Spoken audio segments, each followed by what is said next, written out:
पुरानी हवेली की पुरअसरार कहानी। गांव के आखिरी सिरे पर एक पुरानी हवेली खड़ी थी। इसका रंग उतर चुका, दरवाजे चूने जैसे सफ़ेद और खिड़कियां टूटी हुई थी। लोग कहते थे कि यह हवेली बरसों से खाली है, लेकिन रात के वक्त वहां अजीब आवाज़ें आती हैं। मुझे हमेशा से पुरअसरार चीज़ें पसंद रही हैं, इसलिए एक दिन मैं और मेरे दोस्त अर्जुन ने फैसला किया कि हम इस हवेली की रात में जांच करेंगे। जैसे ही हम हवेली के पास पहुंचे, हवा तेज चल रही थी और दरख्तों की शाखें सरसराने की आवाज़ कर रही थीं। दरवाज़ा अपनी चूरती हुई आवाज़ के साथ खुला और अंदर का अंधेरा दम घुटने वाला महसूस हो रहा था। हवेली का फर्श चिपचिपा और धूल से भरा हुआ था। अर्जुन ने टॉर्च जला दी और हम आहिस्ता आहिस्ता ऊपर की तरफ बढ़े। पहली मंजिल पर हमें टूटी हुई तस्वीरें और पुराना फर्नीचर मिला। अचानक हमें एक कमरे से सिसकियों जैसी आवाज़ सुनाई दी। हम खौफजदा होकर रुक गए, लेकिन तजस्सुस ने हमें आगे बढ़ने पर मजबूर किया। कमरे के अंदर एक पुराना आईना था, जिस पर अजीब सी धुंधली परछाइयाँ नाच रही थीं।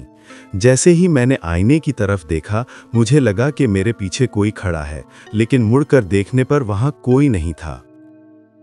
हम आहिस्ता आहिस्ता हवेली के सबसे ऊपर हिस्से तक पहुंचे। वहां एक वसी लाइब्रेरी थी, जिसमें महीनों से किसी ने हाथ नहीं लगाया था।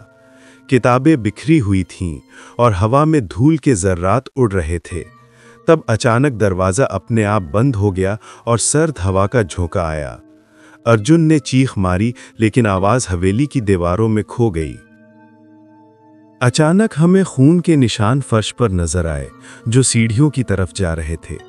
हमने उनका पीछा किया और एक छोटे कमरे में पहुंचे। कमरे में एक पुराना झूला हिल रहा था और उसमें बैठी एक सफ़ेद साड़ी वाली औरत की परछाई नजर आई। उसकी आंखें गहरी और खाली लग रही थीं। हम खौफ के मारे जिड़ सा गए, लेकिन वो आहिस्ता आहिस्ता हमारी तरफ बढ़ती गई और सरगोशी की। तुम यहाँ क्यों आए हो? हमें समझ आया कि ये हवेली सिर्फ ईंट और लकड़ी का घर नहीं, बल्कि एक रूह का ठिकाना है। खौफ और सहमा के दरमियान हमने भागने का फैसला किया। जैसे ही हम बाहर निकले, हवेली ने पीछे से दरवाजे की कड़वदार आवाज़ के साथ हमें अलविदा कहा।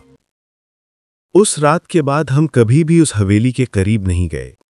गांव के लोग कहते हैं कि वो औरत आज भी वहां रहती है और जो भी उसके राज को जानने की कोशिश करता है वो कभी वापस नहीं आता। हवेली का राज आज भी हल न हुआ और उसकी